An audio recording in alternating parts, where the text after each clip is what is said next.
Thank you. What a group. What a room. Thank you so much. Thank you.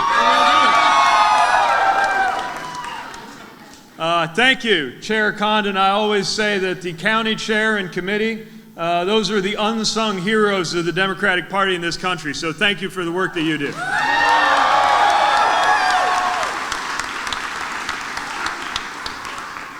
Thank you to Taylor for helping lead the way for the next generation. And thank you in advance for helping us out with the questions we're going to do a little bit later. I'm looking forward to having a conversation and a dialogue, but let me say a little bit to introduce myself first. My name is Pete Buttigieg.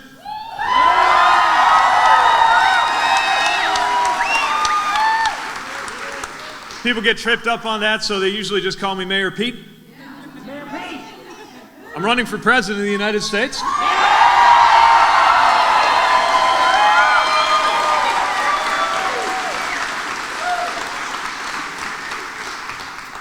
I'm here to tell you why, to ask for your help, and to learn about what you think is most important for 2020. All right. Sounds good. I love the energy in this room. I love being back in South Carolina, too. The first time I spent any amount of time in South Carolina, I was posted near Fort Jackson for combat training. A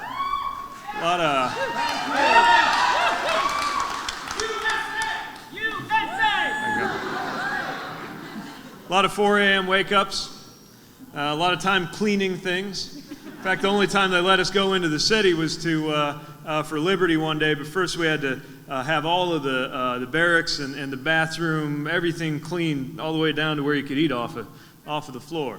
And then we had a great one day off in Columbia.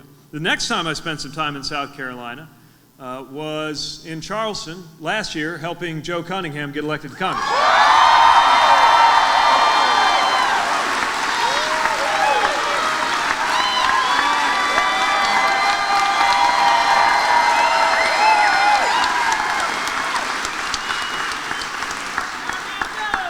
I was pretty excited for that, too.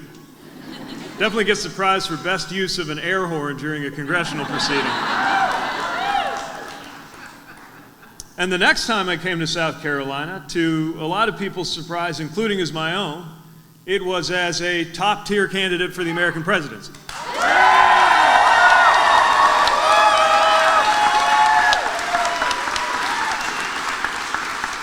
So I guess what I'm saying is each time I set foot in this state, it seems to be better than the last, and I'm hoping to keep that pattern up. I'm running because I believe that America is at a moment of such profound and tectonic change that even now, we may well be underreacting. And I'm not just talking about the presidency, although what's going on in this White House is shocking, and we may well be underreacting.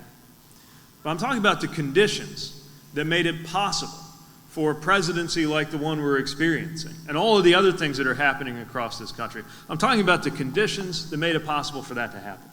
Because that doesn't just happen. That only happens if our economy and our democracy are letting people down. Usually in this country, there's a bit of a balance between our economy and our democracy, between our private sector and our government. Things that the private sector is not as good at, like delivering economic equality, the government steps in to take care of that. And things that the government's not as good at, like delivering goods and services in a free market, business comes in and takes care of that. But right now, we are seeing a profound brokenness in our economic and our democratic life. Our economic life is broken because if you start your life in the 70s, start the clock in the 70s, and you watch what happened in our economy, the rising tide has risen, like no rising tide has ever risen before. But it didn't lift all boats. Matter of fact, most of us are the exact same economically or a little bit worse off. My generation may be the first in American history to be worse off economically than our parents unless something is done to change it. So let's do something to change it.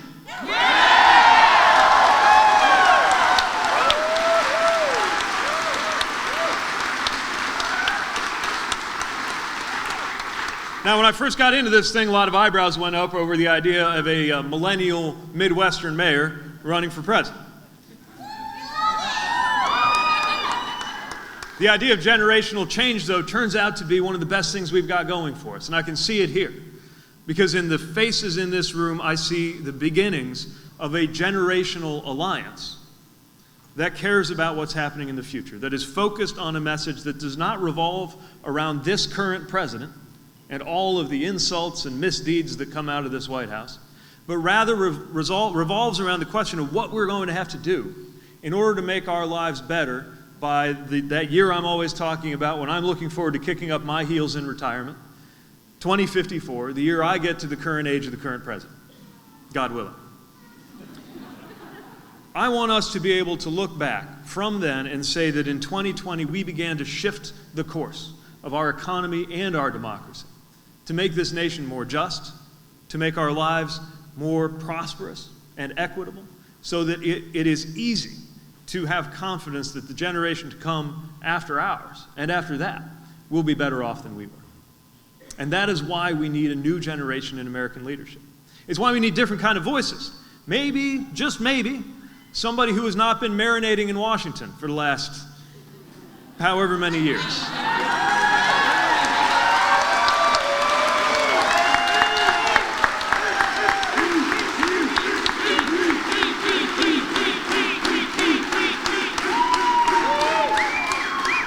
Because mayors have to get stuff done.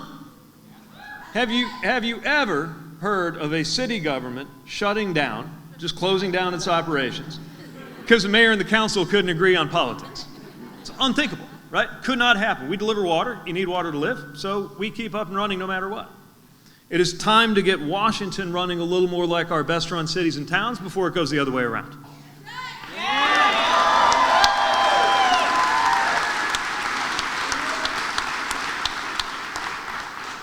And maybe it's time to send a message from states like yours and states like mine that we produce great democratic leaders too.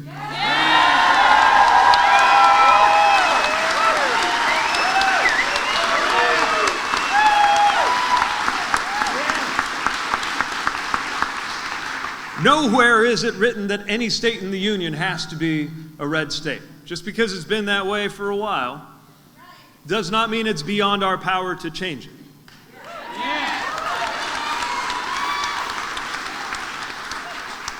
We're here to change it, but to do that, we're going to need to find a new vocabulary, not new values. I want to make this very clear.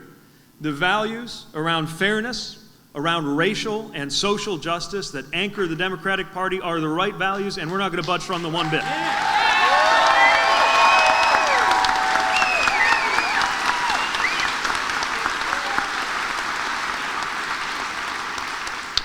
We might, however, learn new ways of talking about them, especially when we find that our friends on the right have sort of taken over and monopolized some of those values.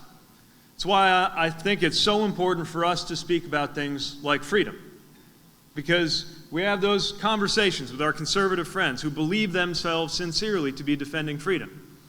Only they have the narrowest sense of freedom, freedom from regulation. It's about all they see to freedom. That matters if you're getting over-regulated, but there's a lot more to freedom than freedom from government, because there are a lot more things besides government that can make you unfree. One of the reasons we invented government as a species is that your neighbor can make you unfree if you're not living under the rule of law. Your cable company can make you unfree. That's why we need to make sure we have not big or small government, but good government. Good government, for example, that sees to it that you have the freedom that goes along with being able to start a small business, because you know that leaving your old job doesn't have to mean losing your health care.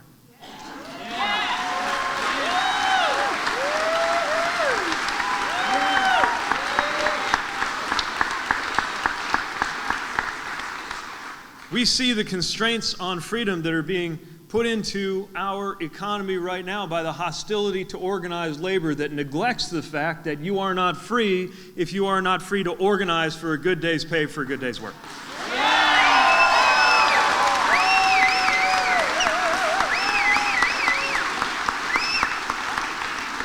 And I've been talking to an awful lot of teachers lately who are asking for nothing more than the freedom to do their jobs.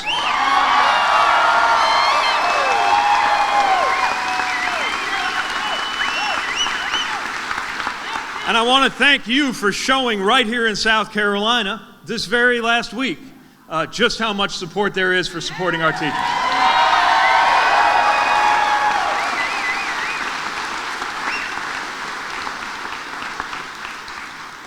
Shrinking government doesn't help deal with the unfreedom that comes from walking in fear if you are a person of color because there is a veil of mistrust between you and the police officer sworn to keep you safe.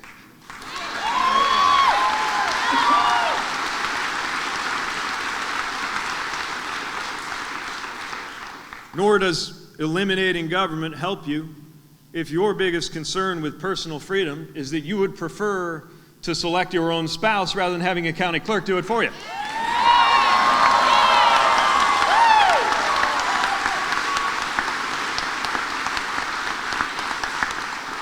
So we're going to stand up and talk about freedom.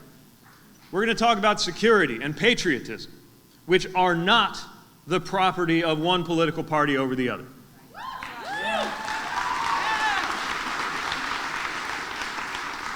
Especially not when a coastal city like Charleston or a river city like South Bend sees its life threatened as a community by the inaction that's going on around climate change. Climate change is a security issue, and we got to call it what it is.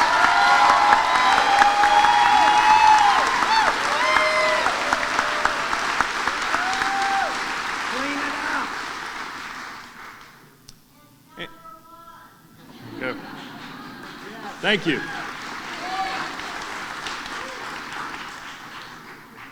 Nor can we say we are living in security if those in power are not using the moral as well as policy tools of this presidency to confront the rising tide of violent white nationalism that's happening around the world around this country.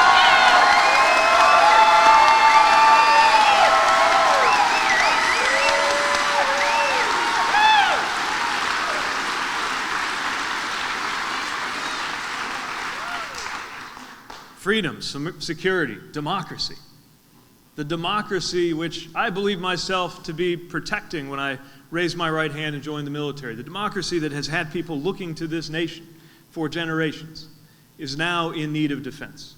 Because we have gotten a little too complacent in believing that we're a democracy when we're actually becoming less and less so. We're becoming less of a democracy partly because one party has concluded that they will be more likely to win if some people are less likely to vote.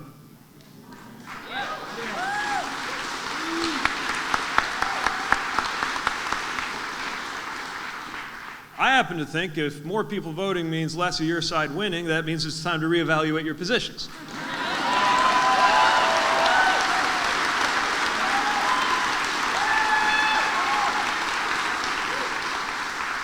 So let's have a democracy where it is actually easy for every U.S. citizen to be able to exercise that right to vote that was fought so hard.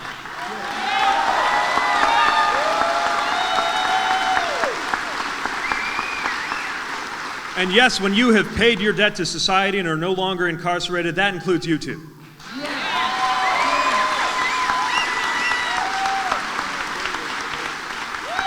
And while we're at it, when you go to vote, how about we do that in districts that are drawn based on community rather than based on politics?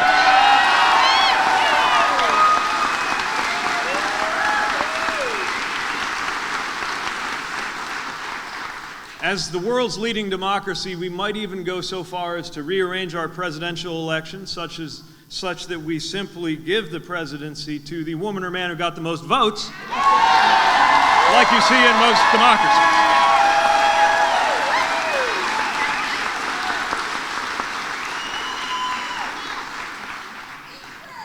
I think we can do that.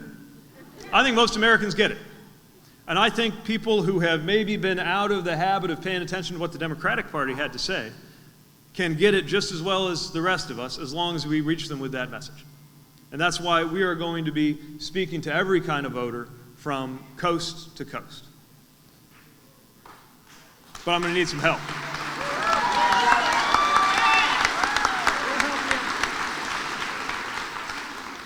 I'm going to need help getting that message out through organizing, through social media.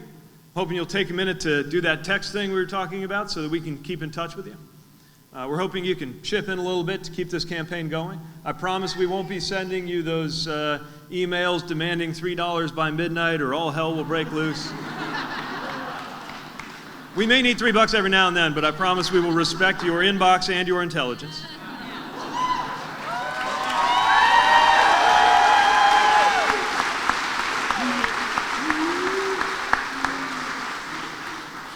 I also need your help shaping the base of supporters we are building to not only help this campaign, but to shape it. To find people who perhaps do not look like you and make sure that they are aware of this message and that they are communicating to us how this campaign can best speak to them. We need to be a campaign that models in every respect, in our makeup, in our practices, in our support, and in our conduct, the increasingly democratic and increasingly diverse country that this nation is coming to be.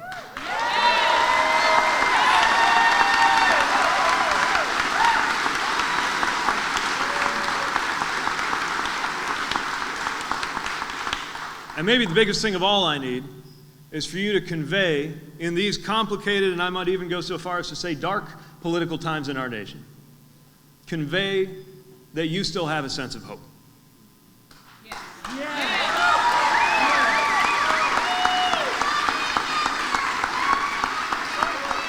Not the naive hope that comes from waving away all of the problems that we face, but the kind of hope rooted in the belief that only we can do something to reverse that. The knowledge that it is completely up to us, and that the whole point of the machinery of politics and government and elections that this nation set up, that made this nation a model around the world, that it is up to us to use that for the better. Running for office is an act of hope, and so is helping somebody out who's running for office. So I need you for that.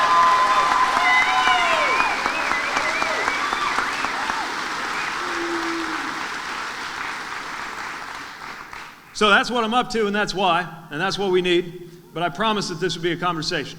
So I think Taylor's going to come up. We've got questions drawn from the crowd, and I'm looking forward to having the discussion until somebody tells me that I've taken too much time.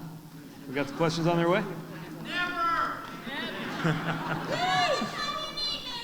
Well, thank you. Everybody's got to eat, though, right? What was that? Come to Georgia. I got a story about Georgia. We'll come to that. Are you ready? Thanks again for this. Appreciate it. One more time for our young leader, soon-to-be graduate, Taylor Wright.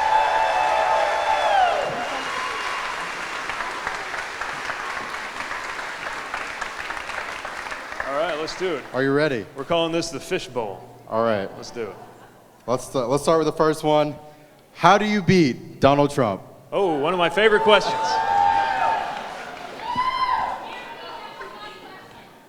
Yeah, all right. Thank you. Good. Good.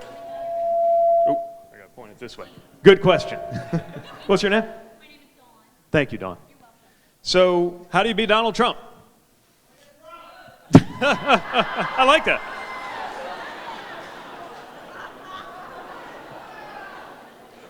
You ever seen one of those Chinese finger traps? Right, where like you get your finger stuck in there and then you try to pull, and the harder you pull, the more you get stuck. I believe that's kind of how it is with the political strategies in dealing with this president, right? The more attention he gets, even when it's criticism, even when it's people calling out his lies, even when it's a story about how awfully incompetent his government is, he takes that attention and just sort of turns it into food and just grows from it. It's a really strange thing. It just feeds it. So what do we do about that? Well, we certainly have to call lies what they are, and we have to call out bad behavior when we see it. But I believe we can do something else, which is when that horror show is going on, that is mesmerizing. Grotesque things by their nature are very hard to look away from. And that's what this president's Washington is, right? It's hard to look away.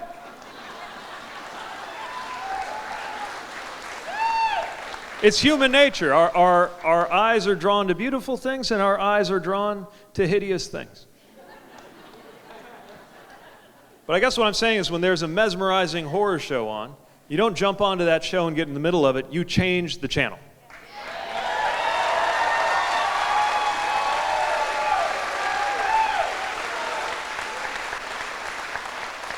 Which is why for every minute that you hear me talking about him, you're going to hear 10 when I'm talking about you.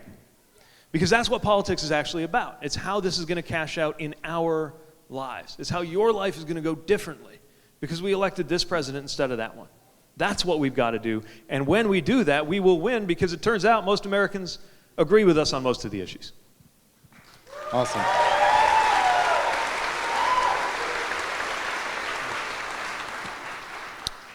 Next one. In an era of hyper-partisanship, how do you plan to get anything done knowing you may not get the votes? Right. Great question. This is from Bethany. Great. Is Bethany here? Hi. Thanks for your question. So there are a couple strategies we got to pursue at the same time. In fact, 3. The first is to work as best we can with the system that we've got. And this is something I got a lot of batting practice in as a progressive mayor in a very red state. I'm on my 3rd Republican governor. And I figured out ways to work with all of them, some better than others, but I'll let you guess which ones were better to work with. But to the extent that we were able to work on an issue that we cared about in good faith, like economic growth in our region, we were able to do it. Now, the problem is, if you look at, and I'm mindful in particular of a certain unfortunate role model from this state, if you look at the U.S. Senate,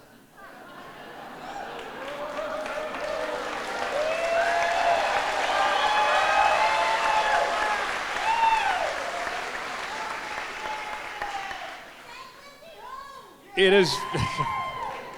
is very hard to believe that you're working with people in good faith. And that's where, as I think one of the voters behind me just suggested, you switch out the members of the Senate and the House. In others, we defeat them. But the third thing might be the most important of all, which is we do not have to accept forever the unacceptable in our system. We do not have to accept politicians getting elected the way they do because dollars can outvote people. We can change that by law to get money out of politics.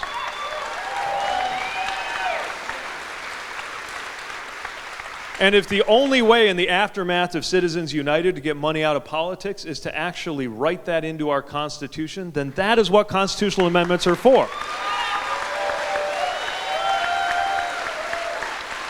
Don't tell me it can't be done. Some folks say, well, you can't possibly do that because it would involve amending the Constitution. We live in a country that once amended its Constitution so you couldn't drink. And then realized that was a bad idea and changed it back. So it seems to me perfectly reasonable that we could amend our Constitution in order to preserve our democracy before it's too late.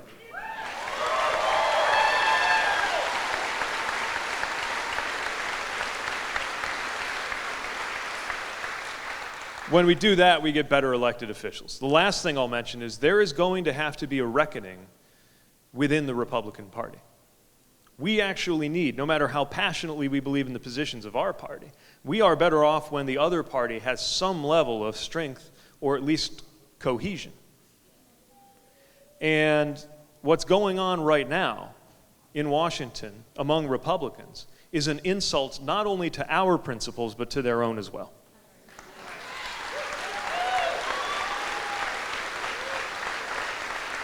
And the best way to set off the soul searching that would lead to the reckoning that might lead to a Republican Party that we could work with in good faith again would be for there to be an absolute thumping for the current president at the ballot box in 2020.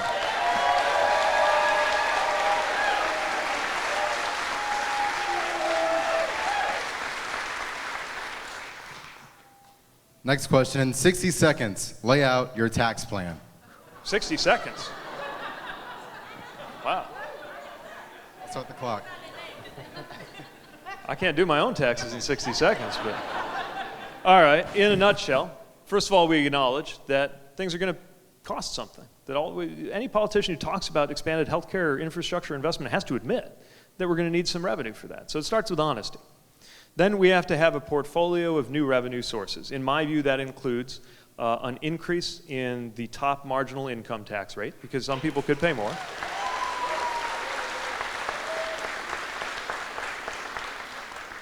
For the top bracket, 49.99% sounds about right to me, but we can debate that. I think a wealth tax makes a lot of sense. We have property taxes at home. Why wouldn't you have some level of reasonable taxation on huge sums of wealth? I think that at a time when millisecond differences in trading are being exploited to make people preposterously wealthy while creating, as far as I can tell, not a whole lot of economic value, it's probably fair game to have a financial transactions tax.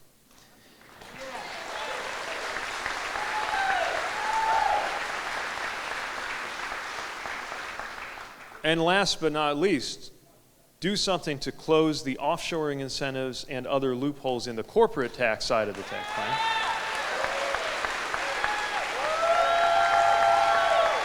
Because every person in this room paid more taxes than some of the most profitable companies on the globe did last year.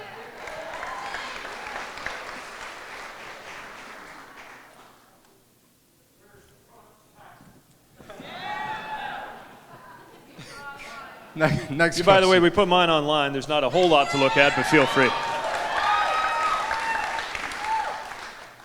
What are your thoughts on the current state of our criminal justice system and the death penalty? What would your plan be for reform as president? Thank you. So our current criminal justice reform system is broken, and it needs reform. And it needs reform along many dimensions, but those that are most important, in my view, are those that perpetuate racial inequality in this country.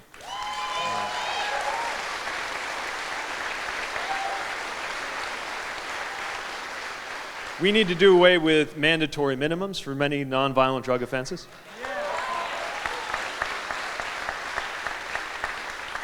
We should act to legalize marijuana, and when we do, expunge prior convictions.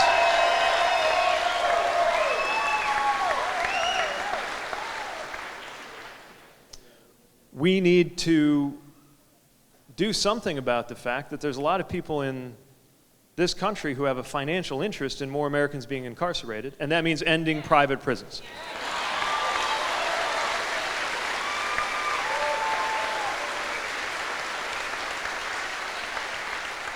Let me also add, there's a lot of work to be done around reforming policing, and this is the area of criminal justice and racial justice that touched me most as mayor.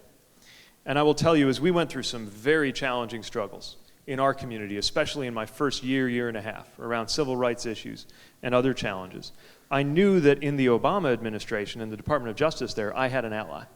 That when we were implementing body cams, or looking for best practices on police transparency, or seeking support for bias training and civil rights training for officers, or looking for advice on how to recruit a more diverse set of officers to become part of our city's workforce in the first place, I could call the Department of Justice or the White House and get help. I could send my police chief to a task force on 21st century policing that could help us with these things. With the current White House, the only time that we heard from that DOJ on anything related to policing was sending me a letter and demanding that under threat of criminal penalties, I sign it if I wanted us to keep getting our police grant funding, affirming that we would be helpful to them on what I believe is their job, not ours, which is federal immigration enforcement.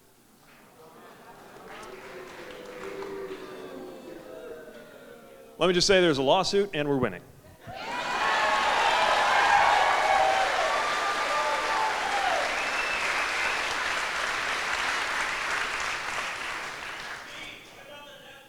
Oh, yeah, we should abolish it. Thanks for the death penalty. Thank you.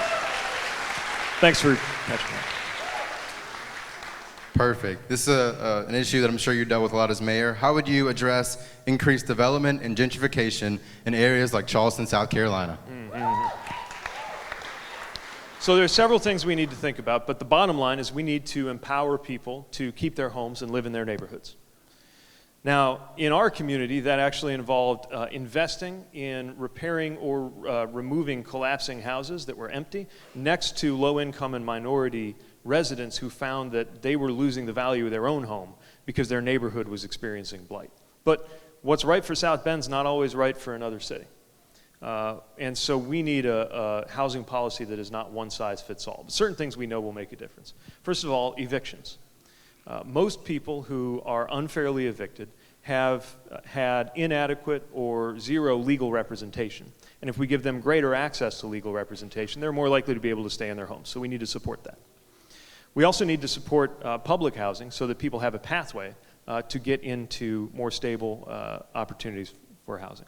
And we actually need to fund it because the wait lists are, in many communities, terrible. Another thing we need to do is have a fairer economy to begin with. So there are communities, there are houses in my community that would be priced about the same as a parking spot in some US cities, but a perfectly good house that are still unaffordable to families where we live because they're not getting a living wage. And so when you have a housing affordability problem at a house of that price, that is not just a housing problem, that's an income problem, and it's one reason why we need to get the federal minimum wage to $15 and beyond.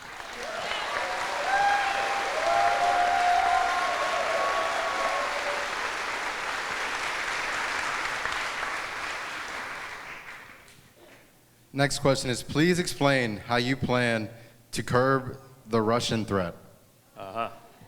Sorry, I forgot to, is our questioner there? I always like to try to see you, but. Russian, oh. Thank you for your question. The United States was attacked by a foreign adversary that believed that they could weaken America by interfering with our elections. And they were right. And so we need to act and let them know that there are consequences for this. Now, there are a lot of different forms that those consequences may take. And I believe that diplomatic and economic tools could be brought to bear in a way that would make a difference. But that's just talking about the response to the attack on our democracy. There's a lot more at stake in what's going on with Russia than that. Russia is throwing its weight around and taking advantage of a vacuum in U.S. moral authority. Remember, U.S. credibility is one of the things that helped us, among other things, win the Cold War to begin with. It wasn't just the size of our fleets. It was the fact that there were more people over there who wished they were here than the other way around. And it was the fact that our allies and our adversaries regarded us as a country that kept its word. I could feel that. I could feel that keeping me safe when the flag was on my shoulder, when I was deployed overseas. We are losing that. And if we want to be able to hold our own with competitors on the world stage, with radically different models of how to do things than ours, whether it is Russia, whether it is China, which is an authoritarian country in sheep's clothing, or any other competitor around the world, we have to actually be credible. And the next president is going to have a lot of work to do to make sure that the United States is respected, to make sure that the United States is leading, and to recognize that the so-called America First agenda really means America alone. And America alone is America less safe.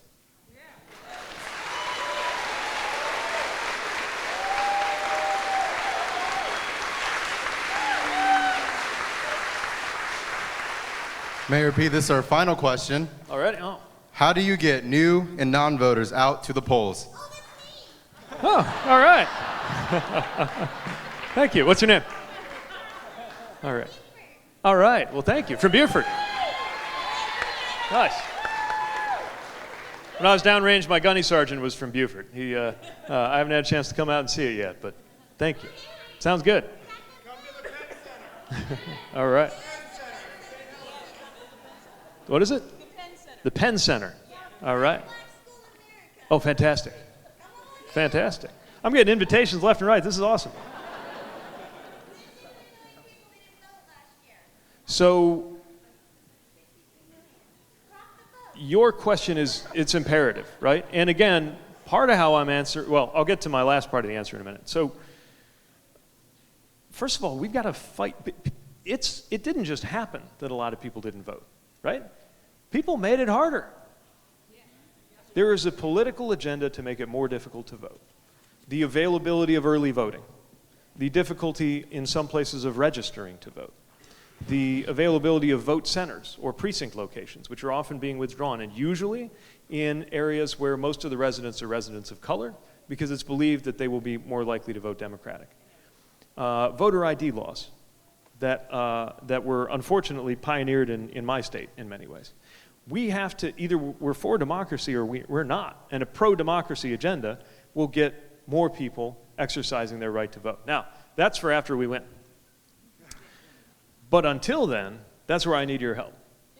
That's where we need to be lifting each other up and making sure that, in particular, we overcome that sense of despair. Remember, there are people who want us to give up on our democracy. And that's part of the Russian threat, too. It's to erode our own faith in the thing that is most important, the thing that keeps us safe. It is your vote, not your gun, that sees to it that your government works for you and not the other way around.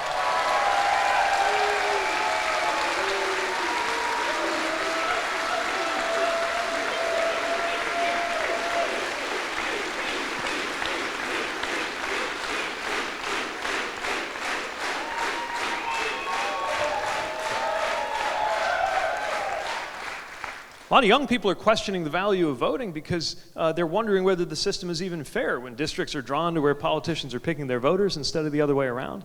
And when whole states like ours are usually left out of the presidential general election process by the Electoral College. So these reforms need to happen, but we don't have the luxury of waiting because we need to get in there. And so we need to speak to everybody who has a stake, which means everybody, in the political decisions that are being made. And this is where I think sometimes recently my party has struggled a little bit. We care so much about policy that we forget the most important part of a policy conversation is talk about what it means to you. Think about the Affordable Care Act. The ACA was toxic politically in 2010. Remember how we got beat up so badly over the ACA? And then it actually took effect.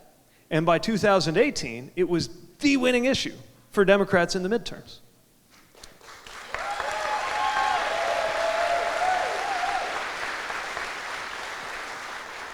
I believe that happened because people were actually able to see and to communicate what it meant for them. They had those town halls, right? Maybe you had some of them in this district, where real human beings got in the faces of members of Congress and said, "You're doing this to me. This is what this policy means in my life, and my life will get worse if you take it away." And so we've got to learn. I mean, it's fine for us to, on our websites and in other ways, make clear the finer points of what we believe about policy so you understand where we stand. But we must never forget in the course of doing that to explain what it means, that we're the ones trying to get you a raise, that we're the ones trying to preserve your health care and they're trying to take away, that we are the ones who are going to defend your ability to organize and to have a better life. And when we do that, I think more people vote. But the last and the most important part of the answer to that question is you. Everybody is here. I am preaching to the choir, right? You wouldn't be here in a rather warm room on your feet on a Sunday evening if you didn't already get the life and death nature of the political decisions that are about to be made. To watch somebody like me or any of my competitors come and talk about how we want to lead this nation to a better place. You're here because you get it. There are people in your life for whom the number one thing that will decide whether they get politically involved or not is whether somebody asks them to. And because you're in their life, you have the power to ask them to. At coffee after church, in a late night dorm room argument, just on the street with a clipboard the old-fashioned way, or on Facebook or one of these things I don't even know how to use. I'm starting to get there on Snapchat. I don't know if you can do get out the vote on Fortnite, but somebody ought to try. You got to get out there and remind people of the stakes and remind people that it matters to you. At Pride. Speaking of Pride, Chasten, my spouse,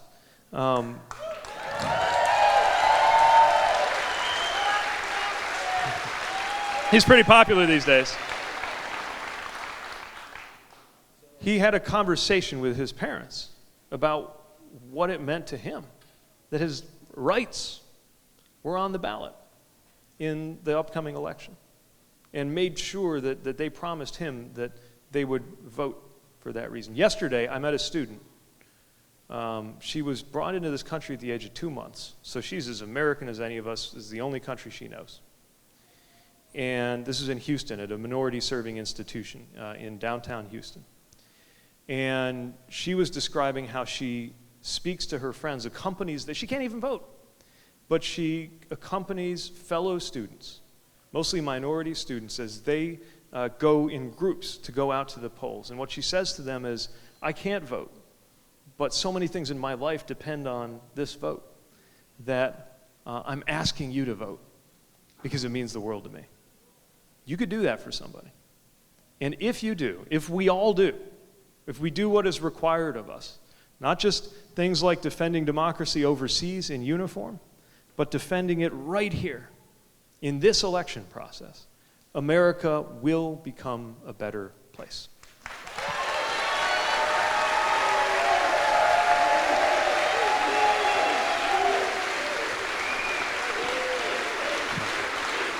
Enough. That's right. Thank you. All right, time's really up. All right. Thank you, and I'll see you on the trail. Thank you.